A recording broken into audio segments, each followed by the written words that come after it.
Dnes vítame u nás v Insajte Martina Liptáka zo Studia 001. Ďakujem. Vítaj. A možno prvá otázka.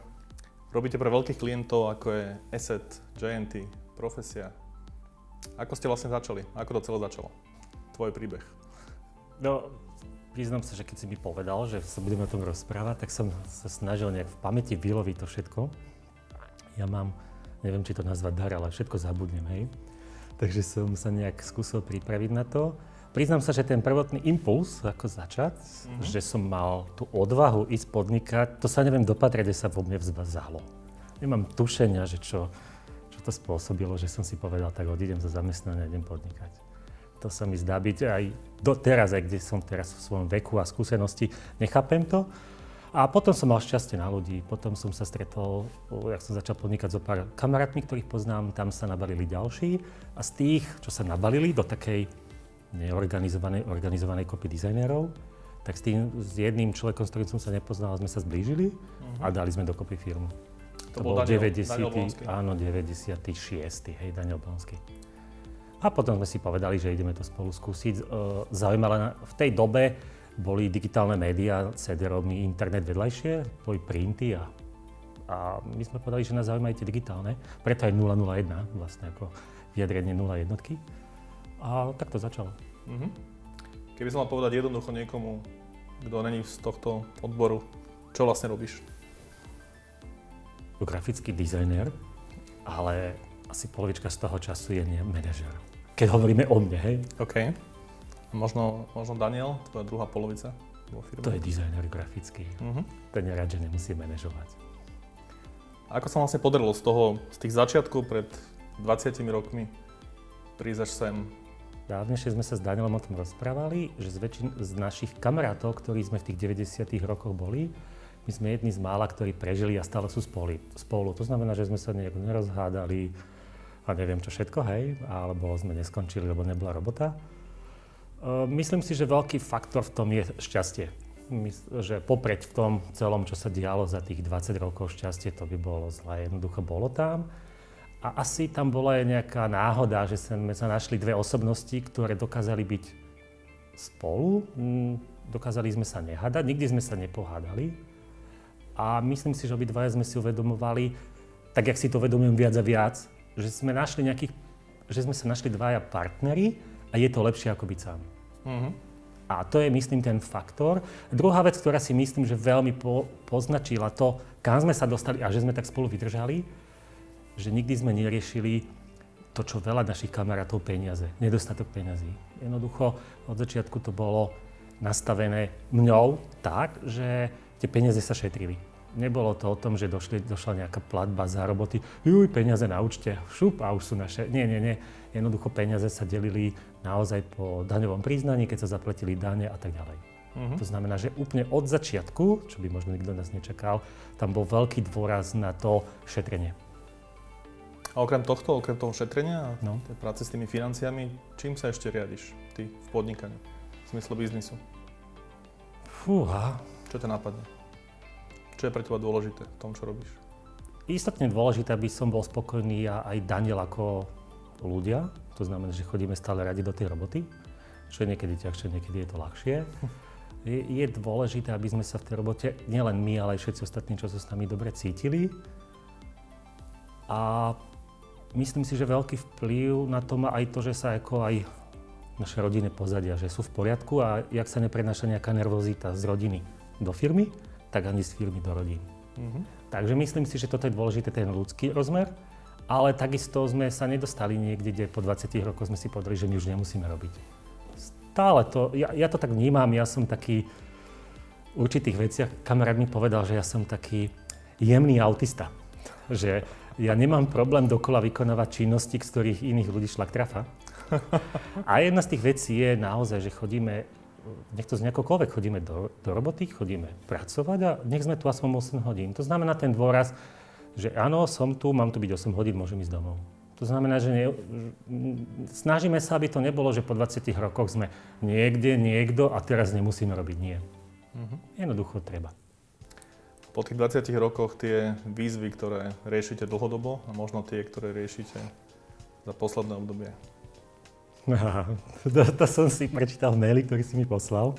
Bolo to tam? A bolo to tam a hovorím si, čo ja viem, no výzvy, neviem, že či má význam, alebo treba spomínať nejakým spôsobom ten vek, tak človek je už predsa 20 rokov v tom a mení sa okolie, mení sa súkromie, mení sa to aj vo firme, ľudia sa stále menia.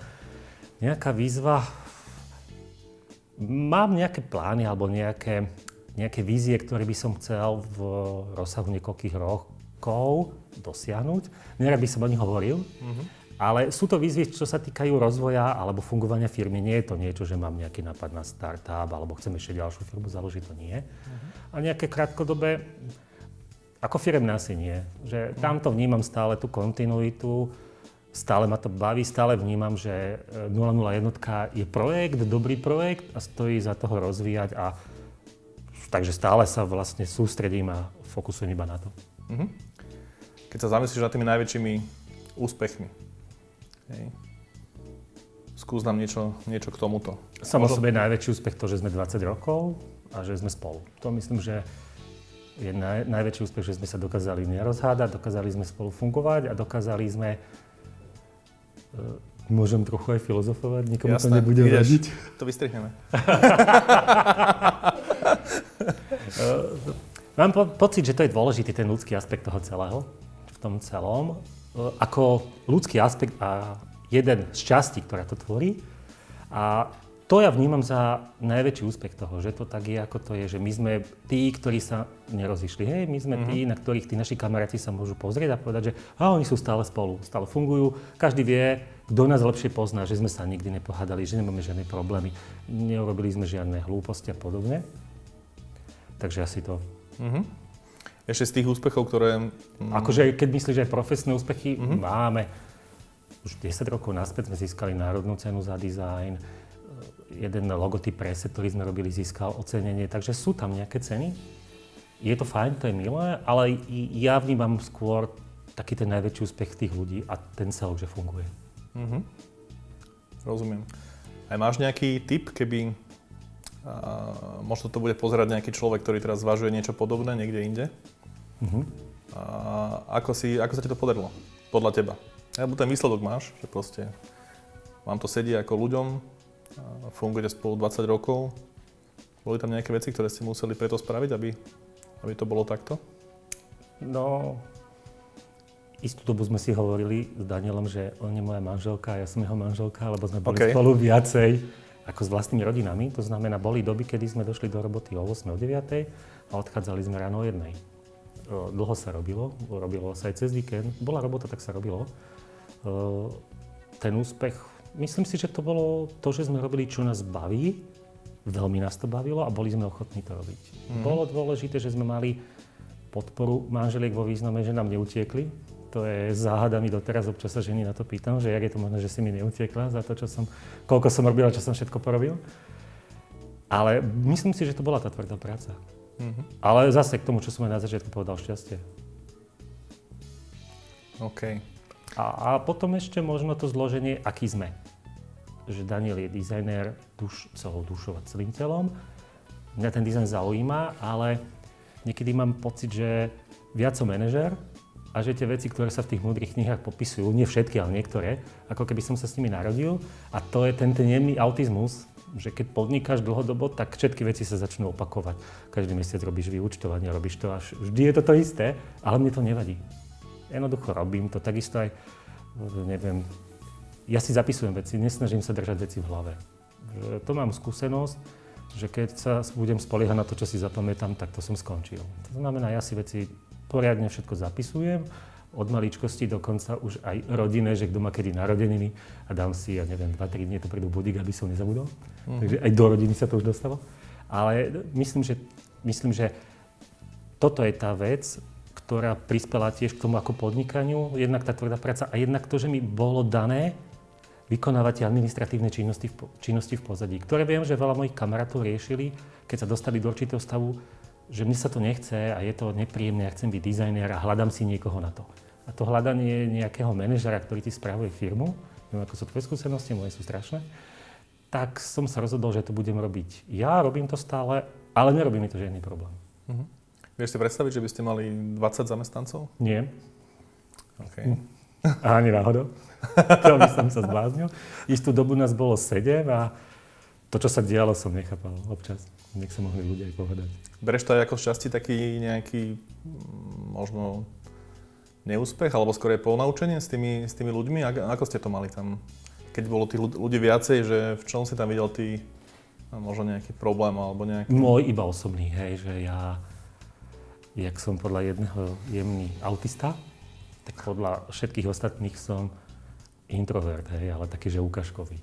A to ja by som nezvládol. To už aj teraz tu, čo je okolo mňa, to už je pre mňa moc. Myslíš štáb? Všetko myslím. To už proste, keď sú nejaké stretnutia, doteraz, keď idem na nejaké stretnutie, otvoríš dvere a ideš prezentovať niečo a tam oproti tebe sedí 9 ľudí, tak som mŕtvý. To chvíľu trvá lesa. A ešte keď sú to také tie kamenné ksichty okolo. Vieš, ty rozprávaš hodinu a oni nič, žiadny cít, že... To konec, to ťa vykolají. To sa nedá.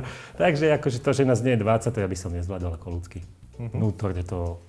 A ešte spätne možno iba taký sumár, že jak si hovoril, že jak si k tomu všetkému prišli, to, čo je tam pre teba dôležité, keby si mal niekomu zadefinovať, tak jednoducho, že podľa teba sú tie prvky toho úspechu, tie elementy, sú teda hlavne to, že vy dvaja ste si rozumeli, že ste sa našli, alebo vidíš tam aj nejaké iné veci, možno nejaké osobnostné vaše?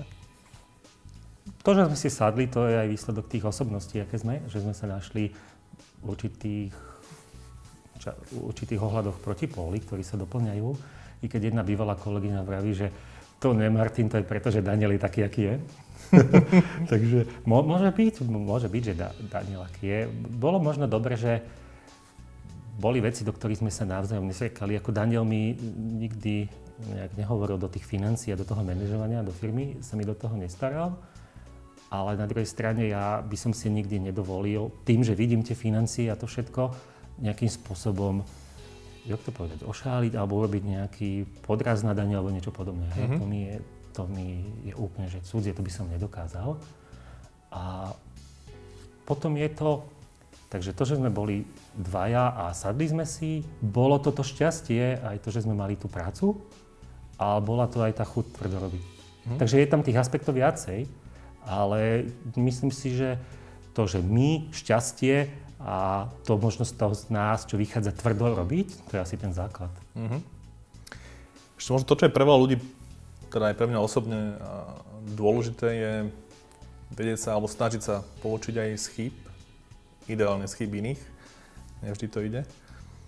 Také poučenia, ktoré si ty mal skúsenosť sa s nimi stretnúť, možno nejaké zlyhania, proste fuck-upy, niečo, čo by si dneska spravil možno inak. Alebo čo vieš, že sa dalo spraviť nejak inak. Keď si spomenieš na také situácie konkrétne. Nemusíš byť úplne vieš čo, ja sa priznám, že ich nemám nejak veľa, ani nežijem s niečím takým. Jednak veľa vecí dokážem z hlavy vlastným príčinením vytesniť, hej, takže ak niečo také bolo, už to dávno neviem. Ale ak sú nejaké vážnejšie veci, intenzívne ich prežívam, ale nepamätám si ich. Takže rozmýšľal som nad tým, tiež to tam bolo v tom maili, ale hovorím si, asi nie. Ako je jedna vec, ktorá teraz som prekvapený, že sa vrátila, možno 10 rokov naspäť, sme tlačili jednu knihu a klient nám nechcel zaplatiť. A samozrejme, vždy v tom podnikaní sme boli féroví, že ak sme si niečo objednali a do niečoho išli, tak sme všetkých, ktorých sme my do toho zavolali, zaplatili. To znamená, aj v tejto chvíli tá čestnosť a tá slušnosť v tom podnikaní od začiatku sme vnímali ako integrálnu súčasť, že to tam musí byť, to bolo v nás a som strašne rád, že to tak bolo. A ten klient, zalomili sme knihu, dali sme ho vytlačiť, tá tlač bola v cene nového auta, a on nám to nezaplatil, začal mesiac nekomunikovať nič, tak sme to museli nejakým spôsobom už aj cez právnikov zistiť, čo ako. Myslím, že po 2-3 mesiacoch nakoniec zaplatil. A to bolo asi tak 10 rokov naspäť. A to bolo dosť blbé, ale zaujímavé, že teraz riešim niečo podobné, čo som si myslel, že v tomto období, v týchto rokoch, už po 20 rokoch podnikania, po tej zmene, ktorú ja tu vnímam, že je tá zmena tej klímy, že zrazu teraz riešim to isté. Mám zmluvu, všetko, robili sme na jednej zákazke rok a teraz je problém. Problém po tých 100 hodín, ktoré sme tomu venovali, od klienta získať peniaze.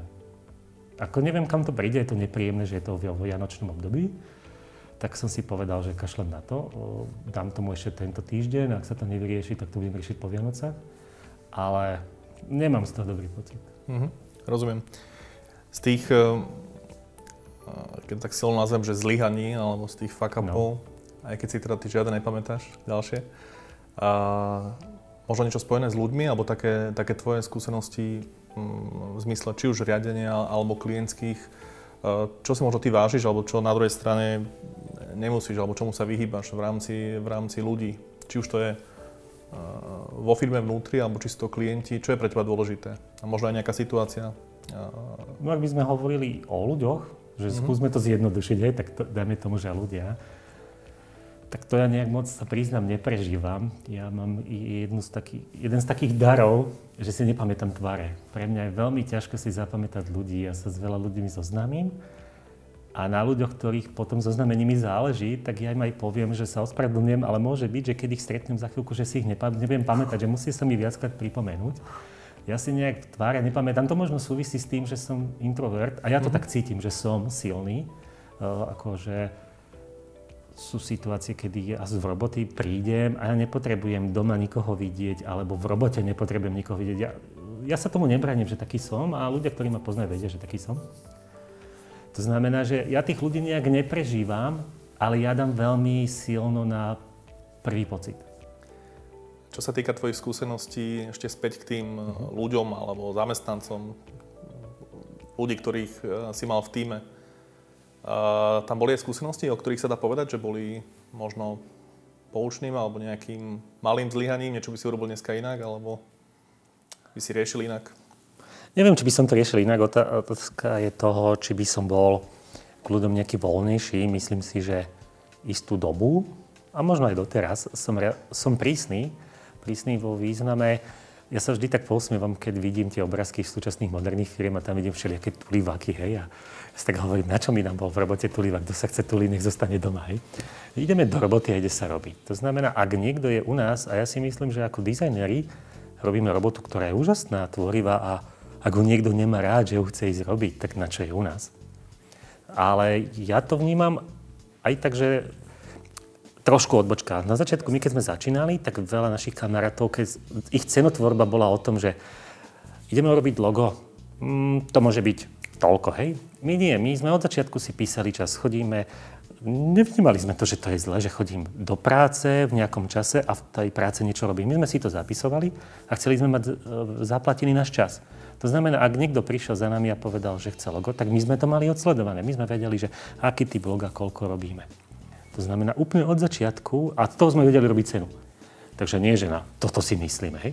Takže úplne od začiatku tam bol ten rozmer toho času, zapisujme si, čo robíme, lebo je to pre nás dobré analyticky, povieme si, ktoré činnosti nám koľko trvajú, keď prídu ľudia, vieme, od koľko tých ľudí máme očakávať. To znamená, že ak ja som schopný spraviť niečo za nejaký čas, no dobre, ak je niekto nový, tak nech to robí za dvojnásobok a po pár mesiacoch chcem, aby to robil za čas ako ja. To znamená, ten tlak na tých ľudí som vnímal, že bol silný, ale nemienil som z toho zľaviť. Vnímal som to tak, že my s Danielom sme sa do niečoho pustili, časom tam bolo viac a viac ľudí a tí ľudia, ktorí prišli, si myslím, že mali byť a vyžadoval som od nich byť kompatibilní s nami aj v tom celom. To znamená, ak sa bavíme o tom, že naši zamestnanci alebo naši kolegovia, tak boli sme prísni. Jednoducho sme sa dohodli, kedy sa chodí. Nikoho sme netlačili k tomu, že musíš chodiť do 8. Nie. Chodíš na 10, dobre, tak ale ja chcem, aby si to bolo o 10. Nie, že raz prídeš o 10, raz o 9. Jednoducho pre nás je dôležité, aby sme sa stretali v robote nie 8 hodín. Dobre, ale keď sa to posunie a bude prienik 6 hodín, je to v poriadku. Ale maj nejakú v tom pravidelnosť, chodíš vtedy odchádzaš. A toto mohlo určitým ľuďom možno pôsobiť problémy. Rovnako aj typ komunikácie, že nikdy sme si nedovolili na klientov, na ľudí hovoriť škardo. Niekedy sa ti omylom stane, že pošleš nejaký mail a náhodou tam je konverzia, čo si písal s kolegom a tam by si o tom klientovi škardo písal a dostane sa to von, tak to nie. Ale nebolo to niečo, čo by sme sa že museli učiť, že ako sa rozprávať s ľuďmi. Nie, to som veľmi rád, že s Danielom od začiatku tam bol ten ľudský rozmer a s ľuďmi sme nekomunikovali. Nikoho sme nemali potrebu dehonestovať, nadávať a podobne a to možno v písomnej forme ešte. Ale je zaujímavé, že keď prichádzali ľudia, tak ľudia prichádzali s rôznymi čo to povieme, vlastnosťami, návykmi. Úplne obyčajná jednoduchá vec, zavolá ti nejaký telefonista, ktorý sa ťa spýta, niečo predávam, mám nejaký výskum, tak čo? Ja sa mu snažím, chápem, že to je človek na druhej strane, ktorý robí robotu, ktorá ho s najväčšou pravdepodobnosťou nebaví, tak mi zavolá a začne, hej, tak minútu som mu dal a poviem, prepáčte, nemám záujem, dovidenia. Ale prichádzali ľudia, ktorým keď niekto takto zavolal, a hneď, čo mi voláš, nie? Hrubým tónom niektorí ľudia na to reagovali a to sa mi zdalo zlé. To znamená, že my sme od začiatku tlačili na ľudí, ale aj tým spôsobom, že my sme ten príklad. Ako treba s ľuďmi komunikovať. A tam som sa veľakrát sklamal v určitých ľuďoch, ktorí profesne boli dobré, ale nevyhovovalo mi, ako sa správajú k druhým ľuďom.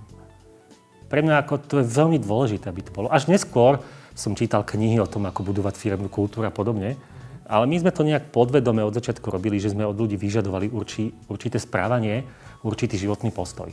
Takisto tým dôrazom na tú efektivitu pri práci, tak keď prišiel nový človek k nám, tak my sme zvyčajne nečakali, že dobre, teraz mu dáme pol roka, ak sa zapracuje, potom uvidíme, a kde sme pol roka. Hej, koľko to trvá? Tam som vnímal takú tú našu tvrdosť, tak ja som bol s tým hotový aj po týždni, hej. Keď niekto prišiel a po týždni hovorím Danielovi, no Daniel, to už by sme nemuseli snad skúšať, ten môže ísť preč, nie? Hej. Ale aj také detaily niekto prišiel. My sme vnímali, že dizajner, kedy si robil s ceruskou a musel všetky tie veci poznať, hej, tie techniky. Teraz to robíš na počítači, tak musíš poznať ten operačný systém, tie svoje softvery a musíš si vedieť v počítači robiť poriadok. Nie, že keď si k nemu sadnem, niečo mi ukáž, tak a kde to máš uložené?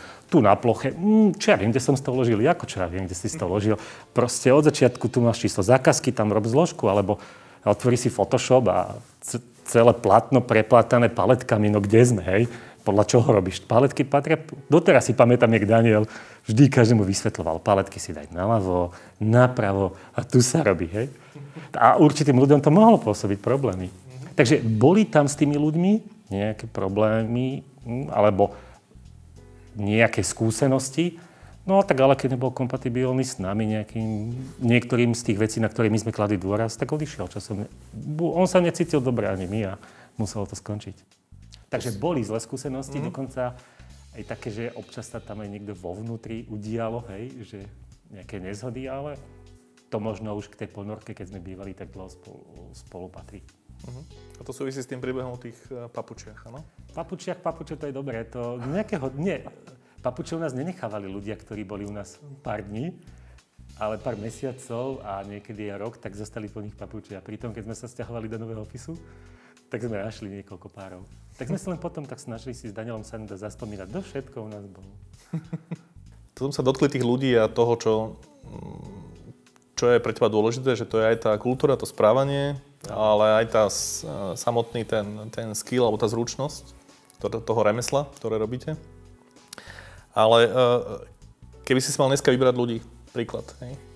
Jak si hovoril, že za 5 dní alebo za týždeň ich vieš odhadnúť, tak na čo sa pozeráš? Keby si mal teraz zákazku a musíš prijať 5 ľudí. Tak že to za týždeň som s tým hotový, hej, a už som sa rozhodol, či je ten človek zlý alebo dobrý. To vôbec nehovorím, že to je dobré, hej, a že som ho odhadol. To je môj pocit, ale ja na ten vnútorný svoj pocit veľmi dám.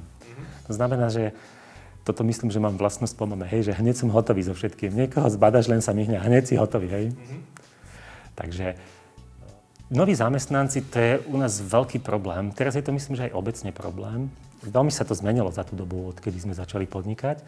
Teraz vnímam, že naozaj tí dobrí, ktorí sú, tak tí už si počas školy začnú robiť biznis a vlastný. Že ten trh a to okolie to jednoducho vie, že sú dobrí, vedia to aj oni. Dnešní mladí sú sebavedomejší, ako sme boli my, alebo ako som bol ja. A to je v pohode. Takže teraz sa ľudia hľadajú relatívne ťažko. A tie výbery, nám veľa ľudí posiela maily, že by chceli u nás robiť a posielajú ukážky prác. Občas robíme nejakú kampaň. Tam je potom pre nás zaujímavé, keď robíme nejakú kampaň, že hľadáme ľudí a povieme, čo chceme a čo všetko príde, hej. To, čo sa zmenilo, je, že ja mám teraz už dospelé deti. A veľa vecí už teraz vnímam cez optiku, ako by som chcel ja, aby sa ľudia správali k mojim deťom. To znamená, že ak prichádzajú maily od chlapcov, dievčat, ktorí skončili strednú školu, už nie som s tým tak rýchlo hotový ako kedysi, neskôr, že žiadnej práce, nič, ide to preč, hej? Že prídu a hovorím si, však to sú mladí vo veku mojich detí. A ak ja chcem, aby sa k mojim deťom ľudia správali slušne, tak ja sa musím aj k ním. Nehovorím, že vtedy som sa nesprával k ním slušne, jednoducho slušne som vždy odpisoval, len teraz sa trošku pozastavím, dlhšie nad tým ako kedysi. A čo je ale zaujímavé, že keď teda hľadáme ľudí, tak jasne dáme, že chceme človeka s praxou, ktorý robil nejaké práce, vidí náš web, čo robíme, ale prichádzajú k nám aj ponuky alebo žiadosti o zamestnanie od ľudí, ktorí naozaj evidentne nemajú nič za sebou. Na jednej strane chápem, že sa snažia si nájsť robotu, a na druhej strane nechápem, že prečo sa ozývajú, keď jasne sme sformulovali, čo chceme a musia vidieť na našom webe, čo robíme. Takže ten výber tých ľudí je zložitý, ale občas sa natrafí, že prídu zaujímavé ponuky, ktorými ich skúšame a myslím, že priemerne to tak vychádza, že 2-3 ľudia ročne sú u nás, ktorí na chvíľku sú a odídu. Aj tam vnímaš nejaký trend v tom, čo...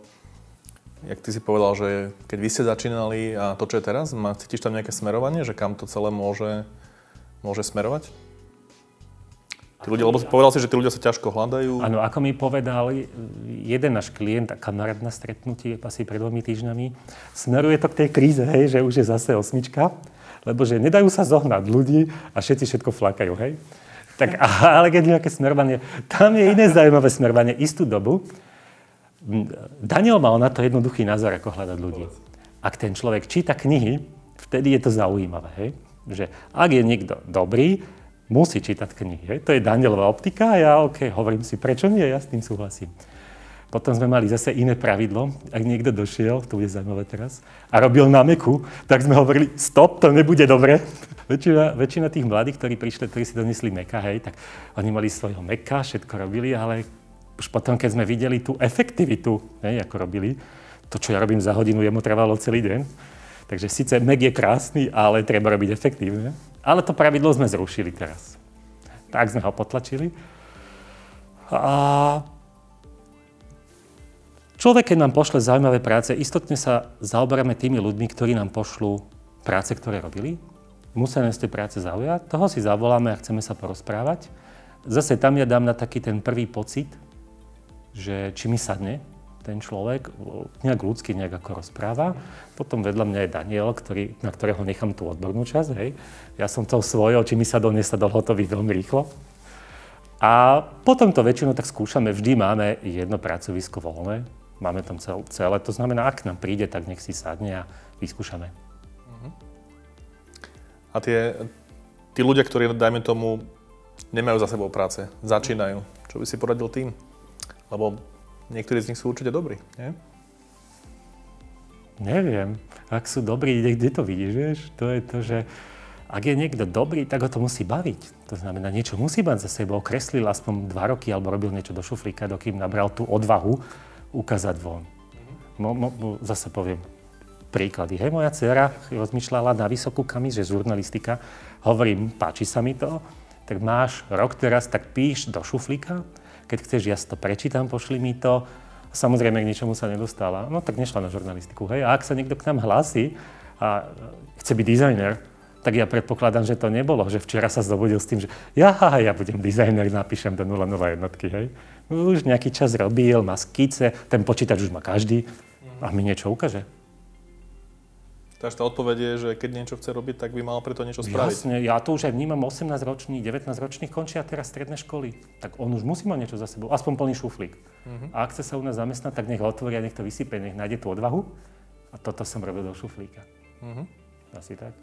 Keď sa zamyslíš, jak si hovoril, že predtým, ak sme začali točiť, že ten balans medzi súkromím a biznisom. No. Pre mňa je veľmi dôležitý ten prienik firmy a súkromia. V tom, ja si doteraz pamätám, keď som robil v Mr. Dizajne, ako mi raz Bjorn, alebo nie mne, ale celkovo Bjorn mi hovoril, že jeho nezaujíma, čo ľudia robili doma. On chce, že keď prídu do roboty, tak 8 hodín budú robiť. A to si doteraz pamätám. A ja si myslím, že to, ako človek príde do roboty a ako bude robiť, súvisí s tým, ako prišiel z domu a ako to má doma súkromie. A naopak, ako príde z roboty, tak to môže fungovať, ako to má doma. To znamená, že ak si šťastný v robote, je väčšia pravdepodobnosť, že budeš šťastný doma. A keď si šťastný doma, je väčšia pravdepodobnosť, že ten dobrý pocit donesieš aj do roboty. A jedna z vecí, ktorú vnímam, čo bola dôležitá pre firmu a to, že sme tak dlho spolu, bolo aj to súkromie väčšiny z nás, ktorí sa tam u nás vo firme pochybovali dlhšie, a aj mňa Danielové.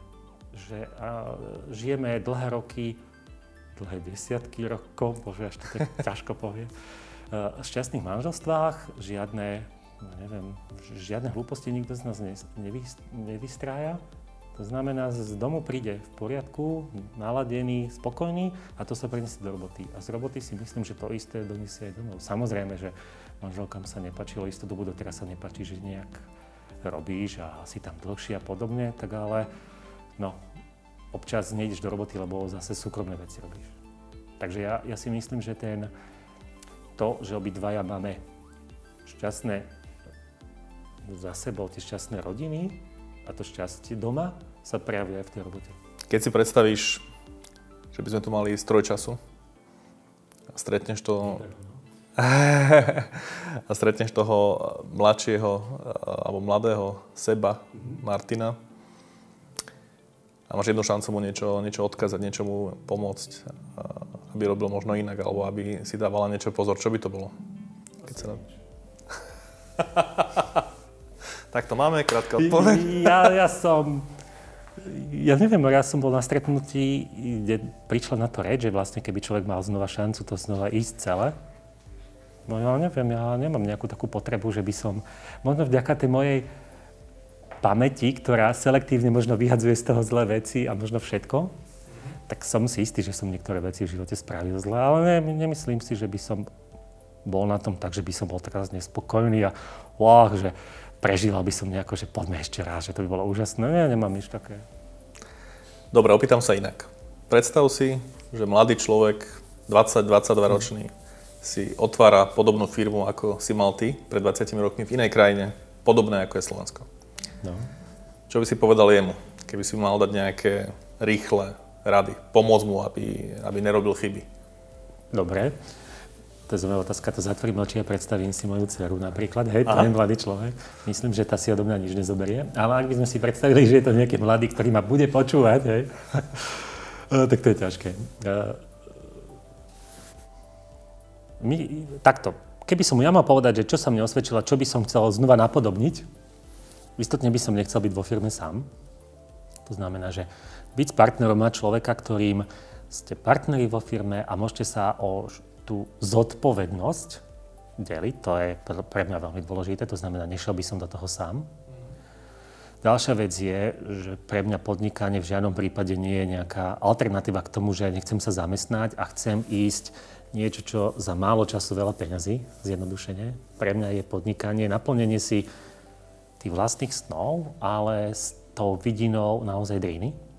Ale toho pozitívneho, že človek je v robote a zabudne sa a zistí, že ja aj 10 hodín mal by som ísť domov. Nemyslím do obeda, ale večer, hej. A aby bol na začiatku skromný a aby si dával pozor na peniaze aj na veľa vecí, čo sa pri začiatku podnikania začne diať a veľakrát to začína mať rýchly spád, aby bol opatrný. Myslím, že to sa nám osvedčilo, také držanie sa pri zemi a to, čo my sme sa snažili, že veci sa kupujú vtedy, keď sa na ne zarobí. Daj mi príklad konkrétny. Čoho? S tým držaním sa pri zemi, tej skromnosti. My sme boli... Daniela som sa včera na to pýtal, jak som si prechádzal otázky a hovorím, že Daniel, že ja mám pocit, že my sme ako jedni z prvých prechádzali na PCčka. A on mi hovorí, že z takých tých vážnejších grafických štúdií sme boli jedni z prvých. Čo nás k tomu viedlo, bolo jednak v tej dobe stali Macy veľa peňazí. Všetky programy boli už aj na PCčka. Nás to technicky bavilo, my sme si PCčka sami skladali. Bolo to zlomok ceny toho Maca. A tým, jak sme sa zväčšovali a jak sme to striedali a v tej dobe bol, že každý rok, keď si kúpil počítač, tak bol 2 razy tak rýchlejší ako ten predošlý. A to pre nás bol význam, tak sme to točili. A to bola napríklad vec, ktorá nám ušetrila z môjho pohľadu veľa peňazí, umožnila nám lacnejšie rozširovanie, že nás bolo viacej, ale aj vyššiu produktivitu, lebo tým, že sme si tie PC poskladali sami, bolo to lacnejšie. Mohli sme si dovoliť točiť a byť rýchlejší pri tej robote. To znamená, to ja vnímam, ako sa držať pri zemi a byť šetrný. A takisto nemusí mať hneď všetko, hej, že ja neviem, že auto, napríklad dlho nám trvalo, sme si kúpili firemné auta. Ako dlho? 2-3 roky. Máš nejaký prehľad, aspoň taký základný o startupoch? Tam chcem ísť k tomu, že veľa z tých mladých startupistov, vlastne ten prvý cieľ je raiznúť alebo teda získať nejaké peniaze na to, aby mohli podnikať a teda zmeniť svet alebo urobiť nejaký super produkt. Na to máš aký názor? Je to zaujímavé, lebo občas sa tak rozprávame aj s kamarátmi o tom, že mať nejaký vlastný projekt. Môj názor na to je, že ja vnímam 001, že to je projekt. A aby bol ten projekt úspešný, tak musíš do neho dávať energiu. Ale ak by som ja mal teraz ísť robiť nejaký startup, takže jedna modelová situácia je, že keby som ja mal ísť robiť, tak ja nemôžem ísť robiť, lebo nemám kapacitu na to sa tomu venovať a to sa nedá ako bokovka. A nedá sa to, že vidíš nejakého šikovného, tak tomu keby som nejak pomohol, dám mu nejaké rady, tak to niekde dotiahneme. Čo ja viem, že ak sa do ničoho nevrhnem na 100%, tak nemôžem od toho očakávať ani 100% výsledok. Čo sa týka neviem, či je to otázka tých mladých startupí, ale dajme tomu tých, čo zakladajú startupy, tak mne to nedáva trochu nejaký význam, že idem robiť niečo, čo má neskôr priniesť peniaze a zatiaľ budem míňať na to všetky svoje. Počul som zo pár príbehov, kedy ľudia dali do toho všetky svoje peniaze a nič z toho nebolo. Ja to vnímam, že to má byť vyvážené. Ak idem do nejakého ak je startup určitá forma podnikania, tak si myslím, že to má byť vyvážené, čo sa týka príjmov a výdajov. A ak to nie je vyvážené, tak musíš ísť do toho s tým rizika, že ten startup, tak nazveme tú formu podnikania, ti môže vycúcať všetky peniaze, ktoré do toho chceš dať, všetku zásobu, ale nič z toho nebudeš mať.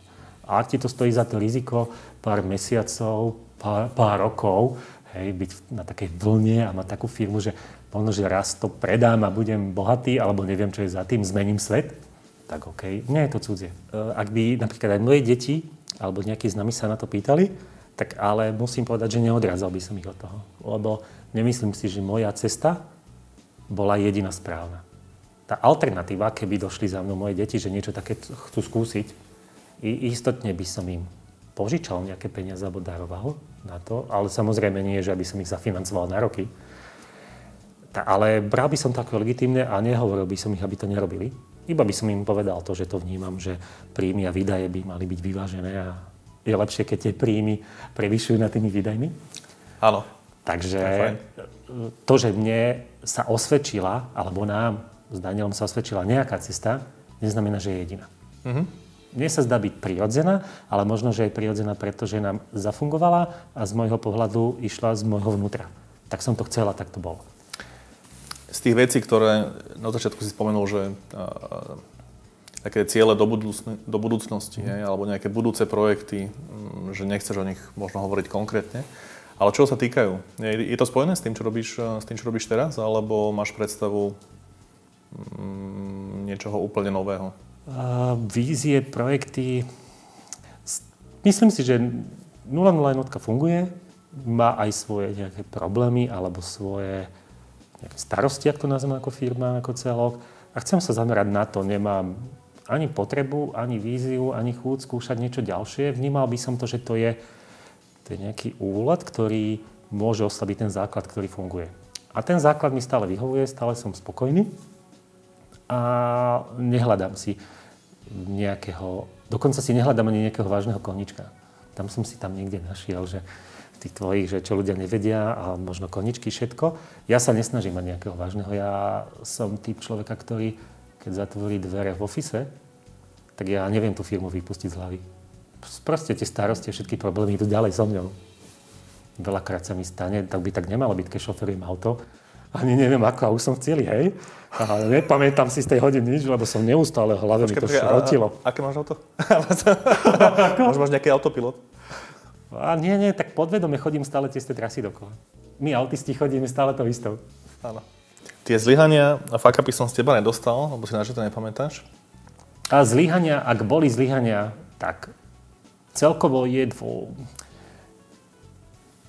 zase to zopakujem, že ja sa vnímam a som introvert. A ako náhle sú nejaké zlyhania, samozrejme, že boli. Boli aj problémy, ktoré boli... Našťastie nie problémy medzi partnermi, ja a Daniel, ale ako firme. Vo mne všetky takéto veci sa obratia a idú dovnútra. To znamená, nech sa čokoľvek stane, tak to končí tým, že obviňujem alebo neobviňujem a nesiem to v sebe a snažím sa nájsť, prečo sa to stalo a kde som robil chybu. Nehľadám vinníka mimo seba, ale ide to dovnútra. Takže o to intenzívnejšie to prežívam, to znamená tie zlyhania. Mám pocit, že teraz, čo som vravel, že teraz sa po dlhých rokoch zopakovala rovnaká situácia, že sme celý rok na tom pracovali a máme teraz problémy s financovaním toho projektu, na ktorý sme mali zmluvy, tak to vnímam, že bola moja chyba, že som sa od toho projektu vzdialil. Dôveroval som kolegom, že to urobia dobre. A myslím, že to bola chyba, že som si neuvedomil, že ten projekt sa ťahá tak dlho, mesiace, dokonca rok, že to možno, že to nie je prirodzený vývoj toho projektu, ale že je tam niečo zlé. To znamená, že začal som sa veľmi neskôr zaujímať o to, prečo to tak ide dlho, prečo sa na tom generuje také veľké množstvo hodín. A to som si neuvedomil. A to je jedna z vecí, ktorú sa budem snažiť si nejakým spôsobom prejsť v hlave. Dávam si poznámky a fungujem na princípe zapisovania poznámok. A toto je jedna z nich, že uvedomiť si, že čo tam asi bolo zlé. Takže toto vnímam, že neodhadol som veľký projekt, že tam je niečo zlé z dôvodu, že sa dlho ťahá. Ak ťa ešte niečo napadne, samozrejme budeme radi, môžete uvidíme. Áno, jasne, hej, môžem, ideme. Koľko máme času? Koľko chceš? Si pamätám, máme baterku na posledných 5 minút, tak ja neviem, že si... 105 minút? 105 minút ešte, dobre. 5 minút. My máme v robote, sme si dali na políčku takú výstavku telefónov, ktorý sme prešli a na začiatku neboli mobilné, ale tie PDAčka, tie zapisovače. A pamätám si, jak si Daniel kúpil, že tu si budem všetko zapisovať, čo samozrejme vydržalo mu to chvíľu. A myslím si, že všetky tieto elektronické pomôcky a všetko to, čo máme, nefunguje, ak to nie je v tebe. Sú to pomôcky, ale nedokážu ťa zmeniť. To znamená, že vnímam, že veľmi pozitívne v tom biznise, v tom celom, že sme tu 20 rokov, bolo práve, keď zopakujem Filipa, aby som ho menoval, hej, ten môj autizmus, že bol som ochotný stále dokola robiť tie isté veci, nevadili mi tie manažerské a všetky veci si zapisujem. To znamená, jak sme boli, alebo sme stále nejakým spôsobom zaujatí tou efektivitou, aby sme v čo najkratšom čase čo najviac spravili a ak je to možné, tak nie je nový človek, ale vždy si prvé položíme otázku. A keď kúpime nový počítač alebo nejaký nový prístroj, nebude tá efektivita vyššia, ako keby sme sem dotiahli nového človeka, hej? Lebo predsa ten človek je drahší ako tá nejaká krabička. Tak to, čo je v tebe, tie ostatné prístroje ti pomáhajú, ale ak to nie je v tebe, nepomôžu ti žiadne prístroje. A to možno aj pre tých mladých, keď zakladajú firmu, ja mám pocit, že veľa z tých mladých sú možno veľmi podobní a nie je tam taký nejaký rozdiel medzi nimi veľký, aby sa doplňali. Ale zase zopakujem, čo som povedal, my sme mali šťastie s Danielom, že sme sa takí našli a sme sa doplnili. Ale ja vnímam aj organizáciu času, že vo firme musí byť aspoň jeden človek.